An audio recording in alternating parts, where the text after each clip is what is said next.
하나님의 말씀은 요한복음 14장 14절입니다. 다 함께 합독하시겠습니다. 시작. 내 이름으로 무엇이든지 내게 구하면 내가 행하리라. 한 번 더 읽겠습니다. 시작. 내 이름으로 무엇이든지 내게 구하면 내가 행하리라. 아멘. 하나님은 우리 성도님들이 하나님께 또 주 예수께 예수의 이름으로 구하기를 원하십니다. 예수의 이름으로 구한다고 하는 것은 예수의 이름은 예수 자신의 인격, 예수 자신의 권위, 예수의 그 존재와 분리할 수 없는 그 이름입니다. 그래서 예수의 이름으로 하나님 아버지께 기도하고 또 예수께 구하라고 하는 것은 예수의 이름을 어떤 도구화하고 그것을 수단화하라고 하는 것이 아니라 이 예수와 예수의 이름은 분리할 수 없다고 그랬죠. 예수의 이름은 마태복음 28장 18절부터 20절을 통해서 예수께서 친히 말씀하시기를 그 이름은 아버지와 아들과 성령의 이름이라고 분명히 말씀했습니다. 그래서 예수라고 하는 이름은 예수뿐만 아니라 성부, 성자, 성령, 삼위일체 되시는 하나님의 그 존재와 분리할 수가 없어요. 그 하나님의 인격과 분리할 수 없습니다. 그 하나님의 권위와 그 하나님의 능력과 분리할 수가 없습니다. 인간이 한 나라에서도 대통령과 일반 서민의 이름에 담겨 있는 능력과 권위와 그 존재가 다릅니다. 이 세상에서도.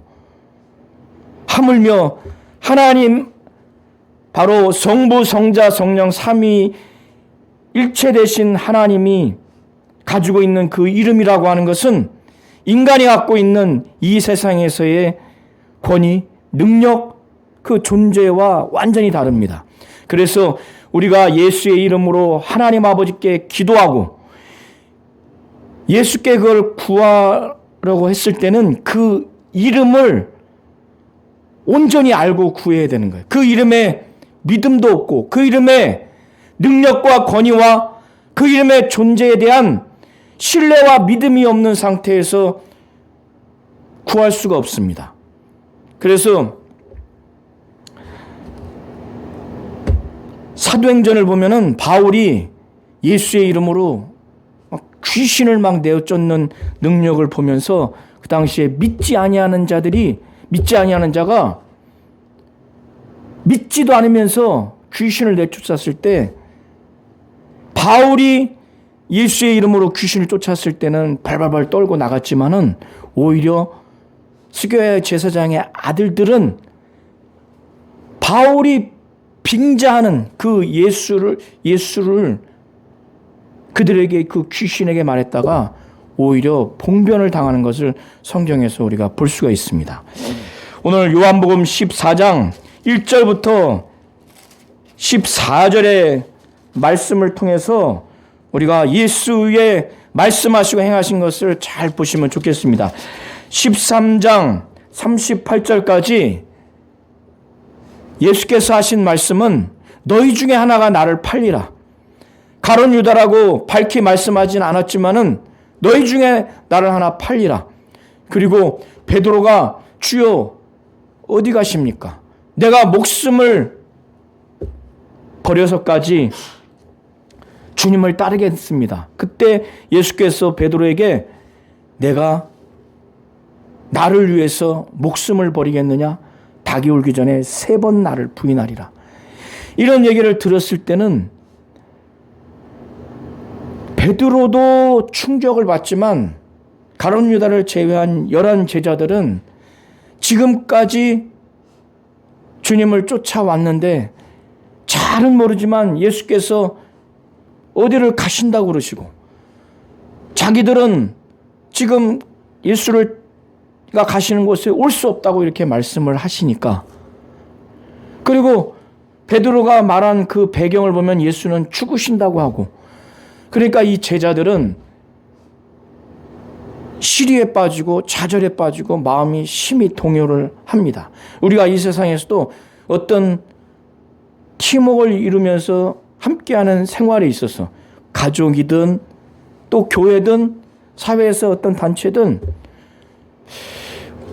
똘똘 뭉치지 않고, 그리고 그 중에 그 조직을 이끌어가는 리더가 나머지 사람들이 볼 때 그 조직을 떠날 것처럼, 그리고 그 조직 안에 어떤 사람은 배신하고 그 조직의 수장과 배신하고 오히려 이 사람을 악용해서 지금 가룟 유다가 예수를 파는 것처럼 그렇게 한다면 그 조직은 힘이 있겠습니까? 없겠습니까? 시리에 빠지고 더 이상 가망이 없는 거예요. 그리고 그 조직이 자기가 있는 동안 끝까지 지탱해 줄 만한 리더가 있어야 되는데, 리더가 감옥에 간다거나 리더가 자살한다거나 이렇게 되면은 지금까지 조직의 리더로서 힘을 받아서 지금까지 이끌어왔는데, 지금 제자들은 그 이상인 거예요. 예수는 지금 어디 가신다고 그러는데 죽으실 것 같고, 자기들 중에 한 사람은 예수를 판다고 그러고, 그리고 베드로는 닭 울기 전에 3번 부인하리라 이 말씀을 들으니 그들의 마음에 아주 동요가 있는 겁니다. 그때 이 제자들에게 위안을 줄 수 있는 분이 누구고 무슨 내용으로 위안을 줄 수 있겠는가? 14장 1절부터 13절의 내용을 예수께서 말씀하시는 건데, 이것은 오늘날 우리 성도님들도 동일합니다. 이들은 하나님 아버지에 대해서 잘 모릅니다. 예수가 가시는 그 길을 알지 못해요.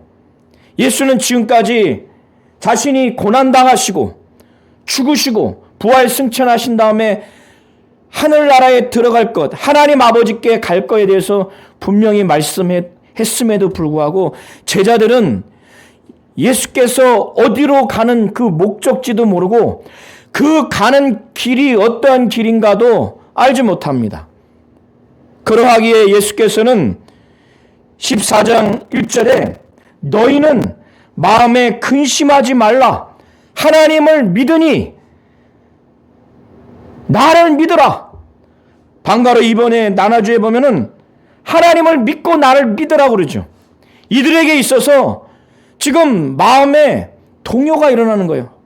원어의 의미는 마음에 근심하지 말라고 하는 것이 동요가 일어난 겁니다.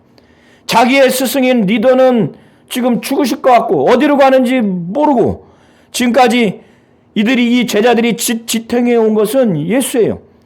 예수가 말씀하신 그 영감 있고 능력 있고 권세 있는 그 말씀을 듣고 힘을 얻었고 귀신을 내어쫓고 죽은 자를 살리고 문둥병자를 깨끗하게 하고 안진뱅이를 일으키고 눈먼 자를 보게 하고 이런 말씀하신 것, 행하신 것, 그 예수의 말씀으로 지금까지 이들이 버텨왔는데 이들은 이제 더 이상 힘이 없는 거예요. 좌절하고 낙심하고 엎친 데 덮친 격으로 그 중에 하나는 예수를 판다고 그러지. 베드로는 닭 울기 전에 3번 부인한다고 그러지. 이들의 마음은 힘이 동요되는 겁니다. 혼란스러운 거예요. 예수께서 너희는 마음에 근심하지 말라고 하면서 예수께서 친히 하시는 말씀이에요. 오늘날 우리 성도님들도 신앙생활을 함에 있어서 이 세상에서 보고 이 세상에서 듣고 이 세상에서 꿈꾸고 목표하는 것들에 우리의 마음도 우리의 생각도 우리의 지식도 우리의 온 힘도 우리의 뜻과 성품도 목숨도 다 거기에 거는 것처럼 인생을 살아왔고 지금도 살고 계실 거예요. 앞으로 그렇게 살아갈 겁니다. 이것이 육신이 갖고 있는 동안 이 땅에서 살아가는 사람들의 대부분의 사람들의 삶의 모습이에요. 그런데 그렇게 하다가 이 세상에서 우리 성도님들이 이루고자 하는 그 꿈과 그 원하는 바를 위해서 목숨을 다 바쳐서 우리의 성품을 다해서 우리의 뜻을 다해서 우리의 힘을 다해서 그렇게 했을 때 그것을 이루지 못하거나 또 그것을 잃어버렸을 때 큰 좌절과 낙심이 있을 겁니다. 그런데 신앙생활을 아주 뜨겁게 하려고 하는 자들에게도 이런 경우가 있을 수가 있어요. 예수와 짧은 시간 이 제자들은 함께 했던 것이 아니에요. 그래서 이 제자들이 말씀을 들었던 그 영감의 영향력의 정도가 어마어마합니다. 예수님께 직접 들었기 때문에, 그의 말씀과 그의 행하심을 직접 보았기 때문에 죽은 자를 살리고 문둥이를 깨끗하게 하고 귀신을 내어 쫓고 눈먼 자를 뜨게 하고 안진뱅이를 일으키고 수많은 사람을 병자를 낫게 한 그런 모든 것들을 본 제자들은 예수와 함께한 이 공생의 기간 동안에 굉장히 영적으로 힘을 얻었어요. 자기들이 모든 걸 버리고 주님을 쫓았는데, 모든 걸 버리고 주님을 쫓았을 때는 얼마나 후회가 되는 순간이 많지 않았겠습니까? 그런데 그 모든 것들을 버리고 주님을 쫓았을 때 흔들리지 않았던 것은 예수의 말씀과 행하심, 더 본질적으로 예수예요. 지금 예수께서 이제 십자가에 못 박혀 피 흘려 죽으시고 부활 승천하셔서 하나님의 나라에, 하나님께 가는 이 목적지와 이 목적지를 향하는 이 길을 가는 이 마지막 이 상황에 그들에게 근심하지 말라고 예수께서 친히 말씀하시는 겁니다. 그리고 그 말씀하신 내용 중에 중요한 것이 뭐냐면, 이들에게 있어서 근심하지 말라고 하면서 하시는 말씀이 하나님을 믿으니 나를 믿어라. 하나님을 믿고 예수를 믿으라는 거예요. 우리 성도님들에게 있어서 신앙생활하는 데 있어서 또 이 세상에서 바로 이 예수의 말씀이 우리 성도님들과 가정에, 교회에 이 말씀이 들리지 않으면 낙심하고 좌절하고 근심하는 가운데서 벗어날 수가 없어요. 그리고 하나님을 믿고 예수를 믿어야만이 이 제자들과 같이 마음에 근심, 동요가 없습니다. 그러시면서 이 제자들에게 있어서 참으로 근심할 수 없는 그런 또 다른 사실에 대해서 2절, 3절에 말합니다. 자, 다 함께 한번 2절, 3절을 합독하시겠습니다. 2절부터 4절까지 다 함께 합독하시겠습니다. 시작. 내 아버지 집에 거할 것이 많도다. 그렇지 않으면 너희에게 일렀으리라. 내가 너희를 위하여 거처를 예비하러 가노니 가서 너희를 위하여 거처를 예비하면 내가 다시 와서 너희를 내게로 영접하여 나 있는 곳에 너희도 있게 하리라. 내가 어디로 가는지 그 길을 너희가 아느니라. 예. 하나님께서 제자들에게 위로를 주시는 것은 자신이 아버지께, 하늘에 계신 아버지께 지금 갈 텐데 하늘나라에 너희들이 거할 것이 많도다. 만약에 거할 곳이 많지 않았다면은 내가 너희에게 일렀으리라. 하늘나라에 이 제자들이 거할 곳이 없다면, 그렇지 않으면 너희에게 일렀으리라. 새 번역에는 이게 어떻게 번역되어 있냐면 거할 것이 많지 않다면 내가 하늘에서 너희가 있어야 할 것을 예비하러 간다, 이 말을 하지 않았을 것이다. 이런 내용으로 번역이 되어 있습니다. 그러시면서 가서 너희를 위하여 거처를 예비하면 내가 다시 와서 너희를 내게로 영접하여 나 있는 곳에 너희도 있게 하리라. 자, 저는 이 말씀을 준비하면서 얼마나 힘이 되는지 모릅니다. 이 제자들에게 있어서 우리 성도님들도 이 세상에서 신앙생활을 열심히 하는데 경제적인 어려움이든 정신적인 어려움이든 육체적인 어려움이든 또 여러 가지 신앙의 어려움을 겪는 그런 상황에서 이 예수의 말씀을 한번 깊이 생각해 보십시오. 이 세상은 한시적입니다. 우리가 먼저 떠나거나 언젠가는 이 세상은 다 체질이 녹아서 없어질 겁니다. 종말에. 그런데 우리가 갈 곳이 없다면, 반대로 우리가 갈 곳이 있다면 얼마나 힘이 되는지 아십니까? 저는 이 설교 준비하면서 예수의 이 말씀에 제 현재의 상황 한번 제가 여기에 한번 생각을 해봤어요. 이 제자들은 심히 동요해요. 갈 곳을 찾지 못합니다. 베드로는 닭울기 전에 3번 부인한다고 그러죠. 자기들 중에 한 사람은 예수를 판다고 그러죠. 예수는 어디로 가시는지 모르지만 죽으실 것 같은데 자기들이 지금 갈 수 없다고 그러고, 지금까지 예수만 바라보고 모든 걸 다 버리고 주님을 쫓았는데 망연자실이에요. 이들에게 힘을 줄 수 있는 메시지가 하나님을 믿고 나를 믿어라. 그리고 하나님을 믿고 예수를 믿는 이들에게 예수가 지금 가는 그 길, 예수가 가는 최종 목적지가 하늘이라는 것, 하나님 아버지께 간다는 것, 그리고 내가 거기서 너희들이 있을 곳이 많이 있다. 그 처소를 준비한 다음에 내가 다시 와서 너희들을 영접해서 나와 함께 있게 하겠다. 얼마나 기쁩니까? 깊이 생각해 보십시오.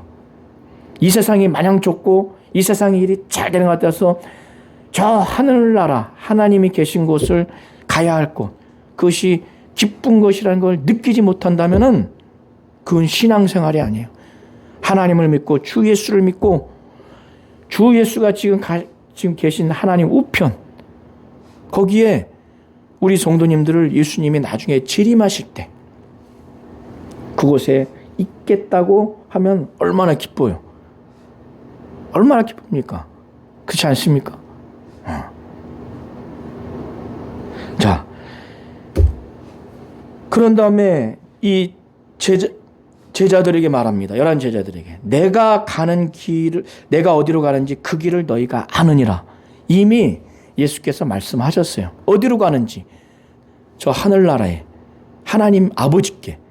그 가는 길이라고 하는 것은 우리가 이 세상에서의 어떤 목적지와 그 목적지를 가는 경로를 두고 예수님이 말씀하시는 것이 아니라 하늘나라, 저 하늘에 계신 하나님 아버지께 가는데, 이 세상의 경로를 통해서 가는 것이 아니라 예수는 자신이 인간의 죄를 짊어지시고 저주를 담당하셔서 십자가에 못 박혀 피 흘려 죽는 죽음, 그리고 하나님이 성령으로 예수를 살리셔서 부활 승천하셔서 하늘나라에 하나님 아버지 우편에 가는 겁니다.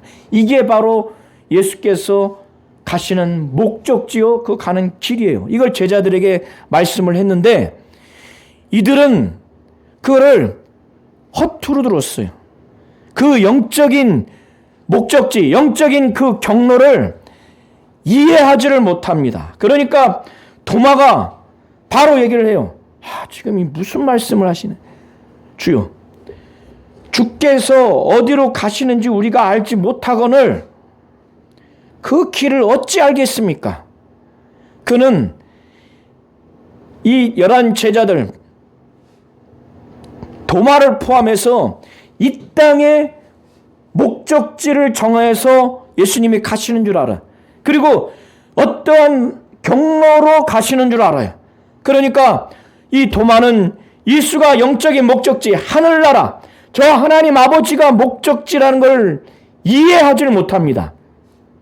그리고 십자가에 못 박혀 피 흘려 죽는 죽음, 고난당하시고 죽으시고 부활 승천해서 하늘나라에 들어가고 하나님께 가는 것을 이해하지를 못하니까 이런 반응을 나타냅니다. 예수께서 그 길이 어떤 길이고 그 목적지가 어떤 목적지인지에 대해서 6절부터 이제 말씀을 하시는데, 예수께서 말씀하시기를 6절에 보면은 예수는 이렇게만 말씀하셔도 될 법 할 거예요. 인간이 볼 때. 예수께서 말씀하시기를 내가 나로 말미암지 않고는 아버지께로 올 자가 없다. 이렇게만 말씀하셔도 충분히 말씀이 가능하지 않습니까? 나로 말미암지 않고는 아버지께로 올 자가 없다. 그런데 여기에 예수는 나로 말미암지 않고는 아버지께로 올 자가 없다고 하는 자기 자신에 대해서 세 가지로 말씀을 하세요. 뭐라고 말씀하냐? 예수를 하나님이고 하나님의 아들로 믿어야 되고 메시아 그리스도라고 믿어야 하는 대상인데 자기 자신에 대해서 나로 말미암지 않고는 아버지께로 올 자가 없다고 이렇게 말씀하셔도 충분히 저는 가능할 것 같은데, 우리 성도님들도 가능할 것 같은데, 예수께로 나로 말미암지 않고는 아버지께로 나로 말미암지 않고 올 수 없다고 하는 자기 자신에 대해서 설명하기를 세 가지로 말씀하는데, 나는 뭐라고 말해요? 내가 곧 길이요 진리요 생명이라고 이 말씀을 자기 자신의 정체성에 대해서 추가를 합니다. 이것은 예수를 통해서 하나님 아버지께 갈 수 있기 위해서 예수가 길이라고 하는 것, 하나님 아버지께 갈 수 있는 유일한 길이라고 하는 것, 그리고 하나님의 생명이 예수 안에 있다고 하는 것, 예수가 생명이라는 것, 진리라고 하는 것, 예수를 믿고 우리가 예수를 통해서 하나님의 생명을 얻어야만이, 체험해야만이, 그리고 하나님께만 있는 생명과 하나님께만 있는 이 진리를 예수를 통해서 또 예수 안에 있게 하셔서 예수를 통해서 이것을 증거했을 때 진리는 뭐예요? 아버지의 말씀이 진리입니다. 그 아버지의 말씀이 진리고 예수 자신이 진리예요. 이 예수를 통해서 진리와 생명을 믿는 자들이 얻어야만이 이 예수를 통해서 아버지께로 갈 수가 있는 거예요. 예수는 자신이 가는 길을 제자들에게 알 것이라고 이미 말씀했을 때 그 길은 고난당하시고 십자가에 못 박혀 피 흘려 죽으시는 그 길, 부활 승천하시는 그 길을 말씀하는 거고, 이제 제자들이 예수와 같이 하나님의 나라와 하나님께 예수와 함께 갈 수 있는 그 길은 그들은 고난당하고 십자가에 못 박혀 죽을 필요가 없어요.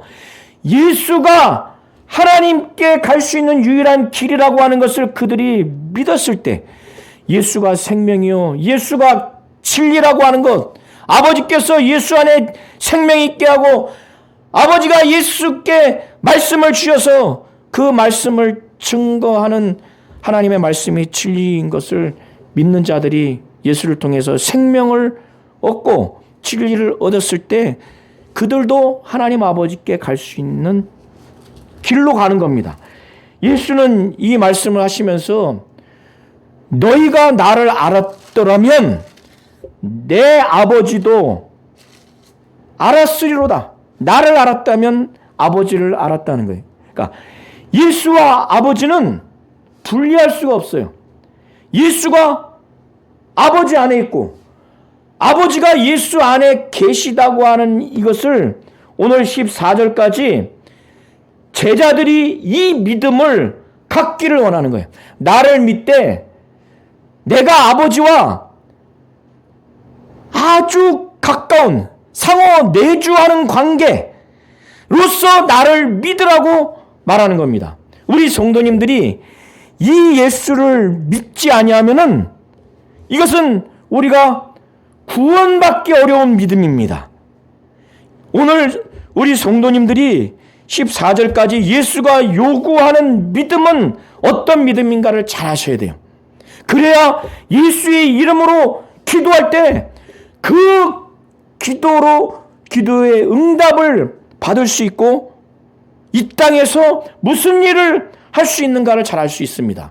자, 우리 성도님들이 예수를 제외하고 예수의 말씀을 듣지 아니하고 예수 행하신 것을 보지 아니하고 곧 예수의 공생의 사역을 보고 듣고 믿지 아니하고 예수를 통하지 않고 하나님을 믿을 수가 없습니다. 하나님의 말씀을 들을 수가 없고 하나님을 볼 수 없고 하나님을 알 수가 없습니다. 그래서 예수께서는 제자들에게 너희가 나를 알았더라면 내 아버지를 알았으리로다. 이렇게 말씀하시면서 지금 이 말씀을 하시는 이 시점까지 예수는 자기가 말씀하시고 행하신 공생의 사역을 통해서 아버지의 뜻과 아버지의 말씀, 아버지의 행하시는 일을 다 나타내 주셨고, 방금 전까지 나는 길이요 진리요 생명이라고 이렇게까지 말씀을 하셨기 때문에 내가 지금까지 이렇게 말했으니 이제부터는 너희가 그를, 아버지를 알았고 또 보았느니라, 이렇게 담대하게 아주 확정적으로 말씀을 하는 겁니다. 자, 우리 성도님들도 성경에서 성령의 감동으로 충만함으로 예수의 말씀을 듣고 예수의 행하시는 것을 보고 예수를 통해서, 예수의 공생애를 통해서 확실하게 믿고 예수를 통해서 예수를 확실히 알아야만이 하나님 아버지를 보는 것이요 하나님 아버지를 아는 것이라는 이 사실을 잘 아시기 바랍니다. 그렇기 때문에 예수께서 이제부터는 너희가 그를 알았고 하나님 아버지를 알았고 또 보았느니라, 이렇게 담대하게 확정적으로 이렇게 말씀합니다. 그런데 빌립은 엉뚱하게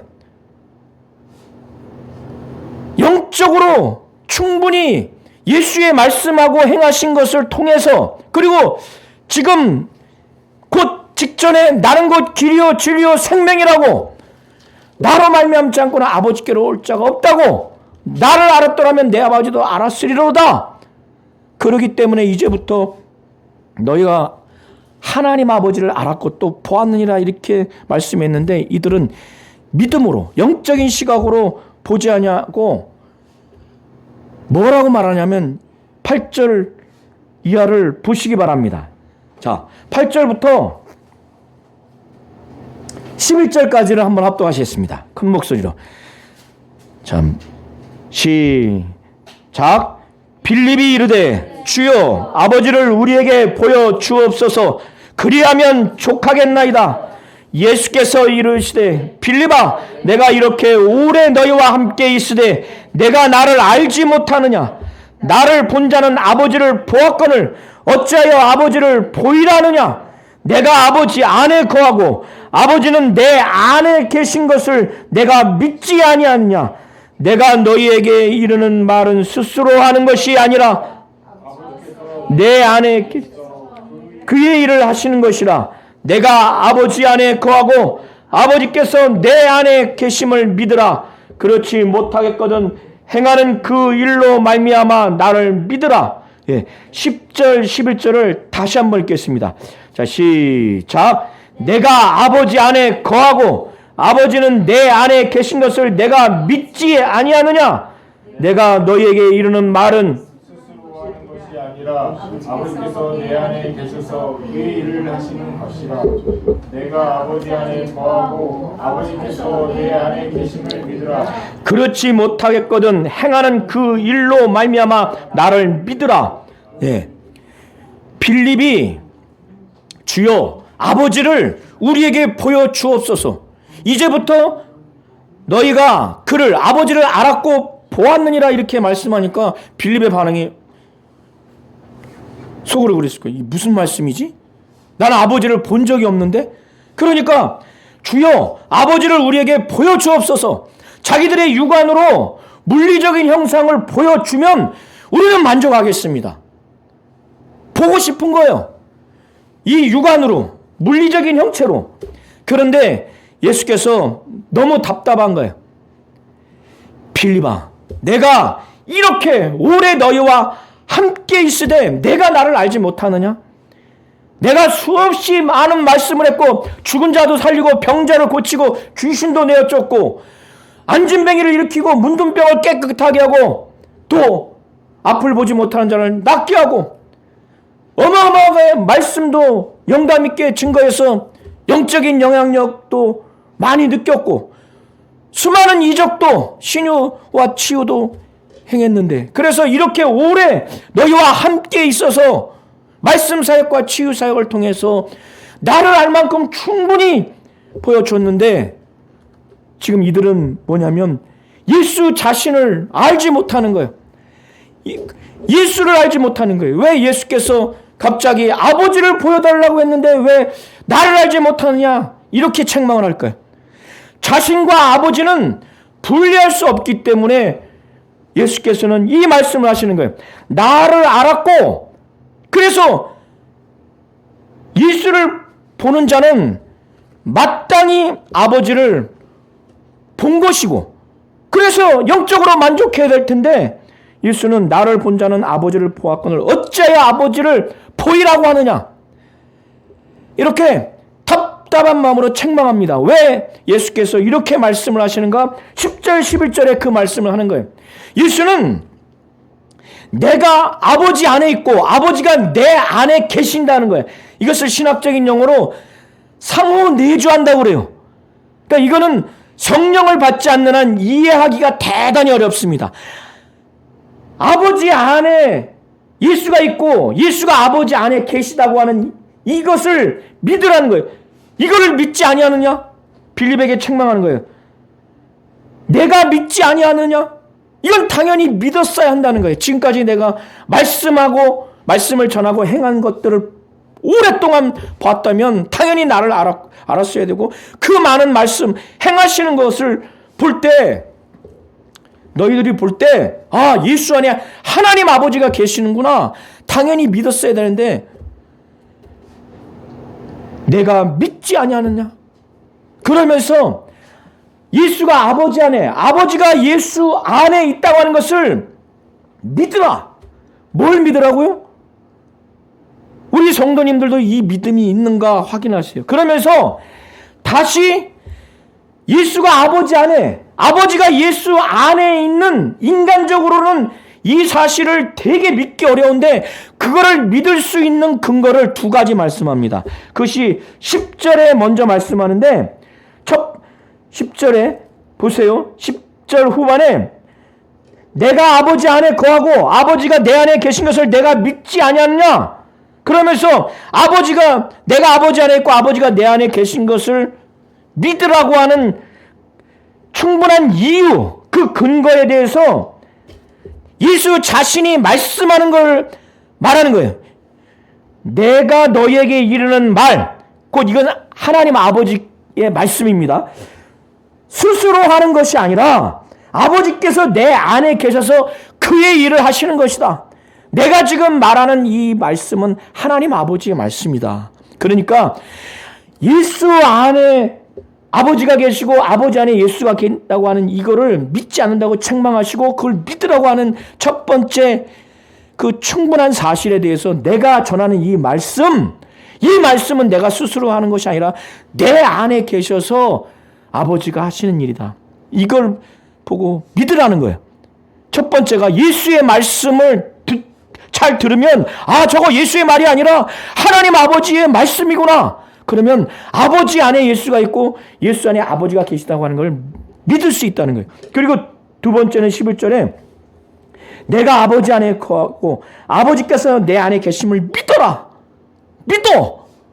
만약에 이걸 믿지 못하겠거든 행하는 그 일로 말미암아 나를 믿어라. 내가 귀신 쫓고 병자를 고치고 물 위를 걷고 지금 이 어려운 이 사실 내가 아버지 안에 아버지가 내 안에 계시는 것을 좀 믿어라. 내가 전하는 말은 내 스스로 하는 것이 아니라 아버지가 내 안에 계셔서 그의 일을 하시는 거예요. 그의 말씀이니까. 그래서 내가 전하는 말씀이 제자들이 볼 때 괜히 영감이 있고 석영광과 괜히 이유 없이 다른 게 아닌 거예요. 이걸 듣다 보면 이거 예수의 말씀이 아니라 하나님 아버지의 말씀이구나. 그 안에 계시구나. 알 수밖에 없다는 거예요. 이거 인간적으로는 이해하기 어렵죠. 성령을 받은 자는 알 수가 있어요. 그런데 또다시 이 말씀을 했는데도 믿을 수 없다면은 내가 하는 일 가지고 믿어라 하면서 10절, 11절 통해서 예수가 아버지가 예수 안에 계신 것을 충분히 믿을 수 있는 두 가지를 지금 말씀하는 거예요. 그건 뭐냐면 예수가 하시는 말씀과 예수가 행하시는 그 일을 잘 보고 체험하고 믿으면 예수가 아버지 안에 있구나. 아버지가 예수 안에 계시다고 하는 걸 믿을 수 있다는 거예요. 이것이 제자들에게 마지막 때 그가 십자가에 못 박혀 죽음을 앞두고 제자들을 마음의 근심, 동요를 갖지 않도록 그들에게 요구하는 믿음이 이겁니다. 우리 성도님들에게도 요구하는 믿음이 이거예요. 이걸 믿어야 돼요. 이건 성령으로만 믿어질 수가 있습니다. 그리고 난 다음에 이런 믿음을 요구했고 이 믿음을 가진 자들이 어떠한 일을 하고 있는가? 12절부터 14절 오늘 보면은 예수께서 진실로 진실로라고 말씀했을 때는 아멘 아멘, 이거는 확정적인 사실이고 준엄하니까 들으라고 하는 거예요.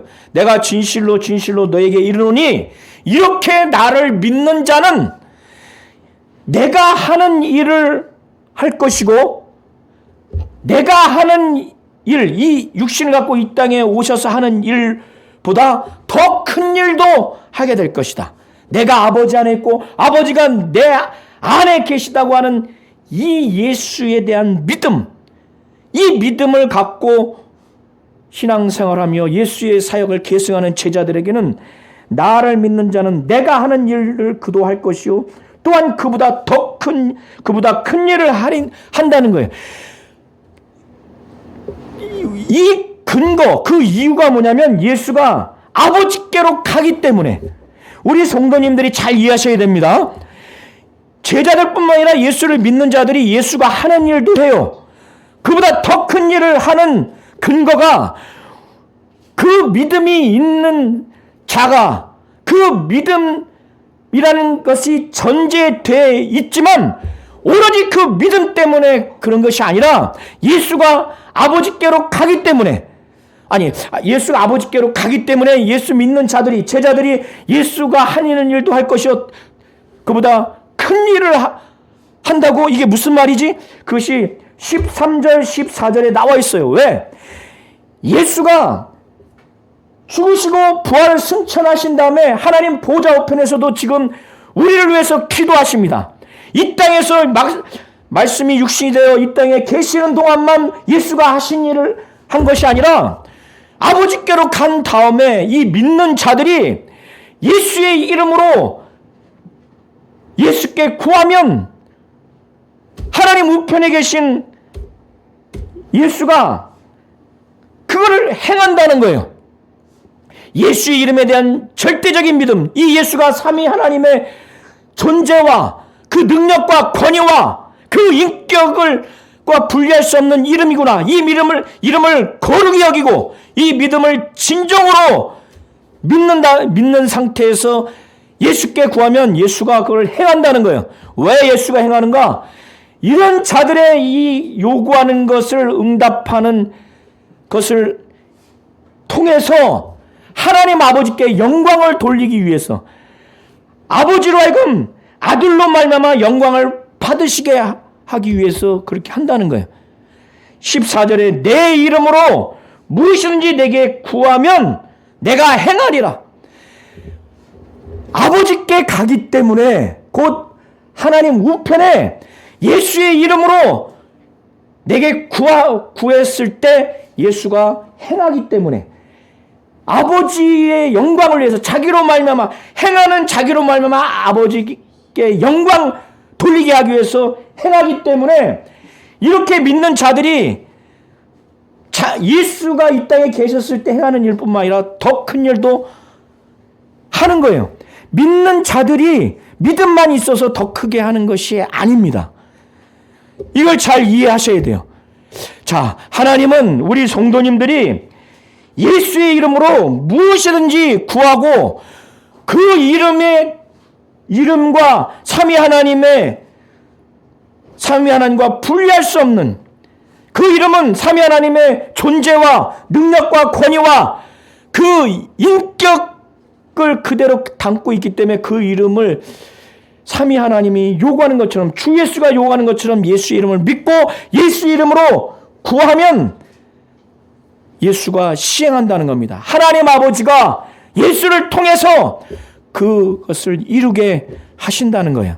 우리 성도님들 이걸 잘 하셔서 14절에 내 이름으로 무엇이든지 내게 구하면 내가 행하리라고 하는 이 말씀을 잘 하셔서 예수의 이름으로 하나님 아버지께 주 예수께 구해서 그 이름으로 정말 이 땅에서 예수가 하신 일을 한 것뿐만 아니라 예수가 응답하는 하나님으로부터 정말 응답하게 하시는 예수의 그 행함으로 말미암아 더 큰 일도 하시기를 또 그런 가정이 되시기를 예수의 이름으로 축원합니다.